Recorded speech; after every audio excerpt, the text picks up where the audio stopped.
comment être immédiatement hyper à l'aise en société. J'ai une clé, un concept dont peut-être que tu as déjà entendu parler quelque part, où que ce soit, mais que tu n'as jamais pu intégrer. Et si tu l'avais intégré, tu ne regarderais pas cette vidéo là maintenant. Tu te dirais que tu as tellement compris le truc, tu es tellement en train de l'appliquer, que tu t'en battrais les couilles de cette vidéo et tu te dirais je suis déjà absolument à l'aise en société et je ne sais pas faire mieux. Là maintenant, personnellement, c'est mon cas. J'ai un niveau d'aisance en société qui est tellement extrême que l'anxiété sociale a peur de moi carrément. C'est ce que mes potes me disent parfois. Je peux aller parler à n'importe qui, à n'importe quel moment pour dire n'importe quoi.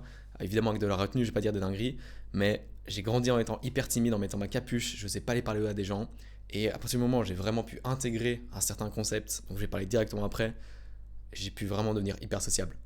Et le concept, j'ai pas essayé de le faire traîner sur toute une vidéo de 12 minutes avec tout un storytelling, plein de montage et tout.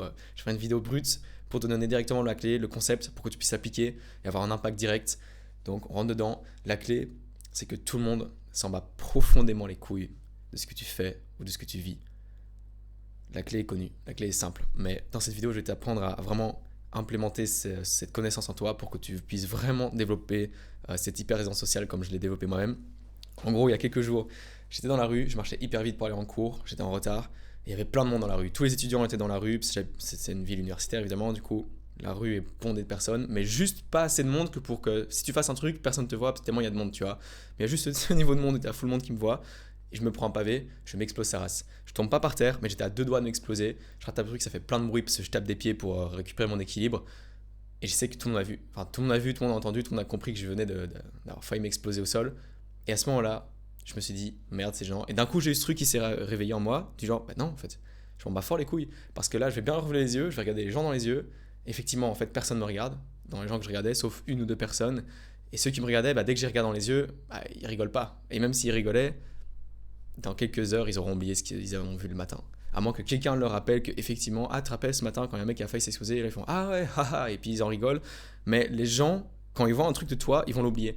Et il y a un certain degré de corrélation entre le point où ils te connaissent et les souvenirs qu'ils auront de toi. C'est-à-dire que si tu passes 10 ans avec une personne dans ta vie, genre en cours, oui, si tu t'es chié dessus plein de fois en cours, ils vont s'en souvenir. Mais si tu t'étais chié dessus une fois en maternelle, quand tu avais genre 3 ans, bah, tout le monde a oublié ce truc-là, tu vois. Alors que si on te le rappelle tout le temps, oui, les gens ils vont repenser. Et donc plus tu passes du temps avec ces personnes-là, plus elles vont se souvenir des trucs gênants. Sauf que si tu passes beaucoup de temps avec ces personnes, c'est des potes, c'est des proches.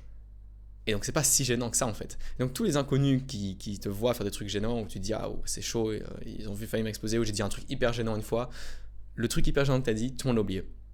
Il y a que toi qui s'en souviens. Et si on leur rappelle que tu avais dit un truc gênant, ils pourront dire ah oui, peut-être que je m'en souviens ou pas. Mais globalement, en fait, non. Les gens ont juste une image globale de toi et ils n'ont pas retenu juste ce truc gênant là.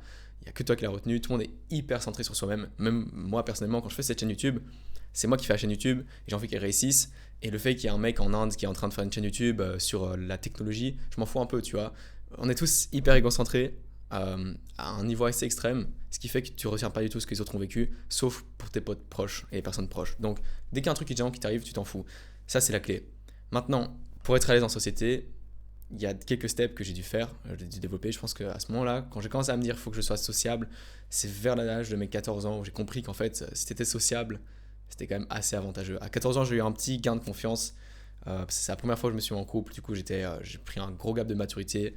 Et ce que j'ai mis en place, c'est que quand je voyais des gens, j'allais parler à cette personne que je connaissais pas si j'avais une raison. Je vais pas juste parler à des gens comme un autiste dans la rue pour aller entraîner mes skills ou quoi. Ce qui est faisable, hein, tu pourrais le faire, mais j'avais une raison de parler à ces gens-là. Et avant, si j'aurais jamais été parler à cette personne-là, je me serais dit, bah non, là je vais oser poser une question, je vais oser demander un truc qui est pas spécialement essentiel. Genre, imaginons que tu es dans la rue et tu vois un mec qui est en train de prendre des photos, tu vas parler à ce mec, tu te dis, ah, tu fais des photos de quoi? Tu vois qu'il fait des photos de bâtiments, tu demandes s'il est passionné par l'architecture ou quoi. Et tu as une discussion avec cette personne et c'est hyper intéressant.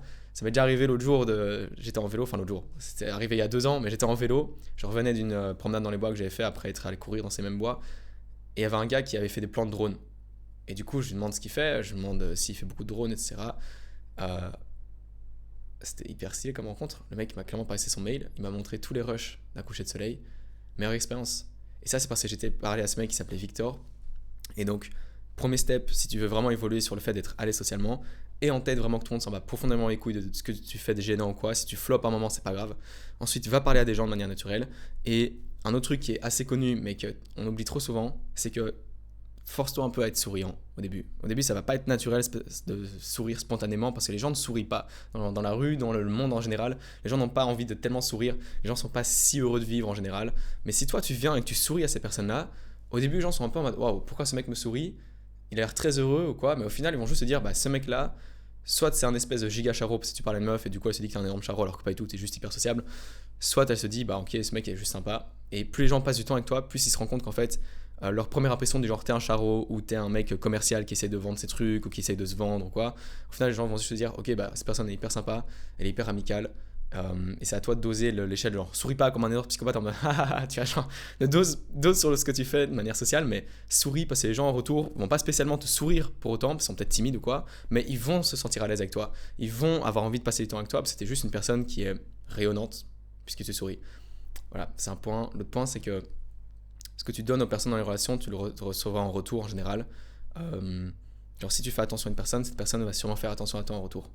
Et plus tu avances dans une relation, plus ça va être le cas. Et si tu te rends compte qu'à chaque fois que tu as une relation amicale, hein, je parle de relation amicale ou quoi, ou dans la société, si tu te rends compte que les gens profitent juste de toi et que quand tu vas leur parler, ça te fait vraiment chier, si tu peux te permettre d'arrêter d'être sociable avec ces personnes-là, progressivement, souris, mais ne fais plus l'effort d'aller leur dire bonjour, de taper la bise parce que maintenant tu es hyper sociable. Non, juste tu souris, fais un petit salut ou quoi, mais t'as pas besoin de faire des gros efforts pour parler avec tout le monde, être giga sociable avec tout le monde. Ce que je conseille souvent quand tu arrives dans un nouvel endroit dans ta vie, si tu rentres à l'université, si tu rentres au lycée ou quoi, essaie d'être un maximum sociable au début quand personne ne se connaît encore. C'est un moment où c'est pas du tout gênant parce que personne ne se connaît, donc c'est logique de parler à tout le monde.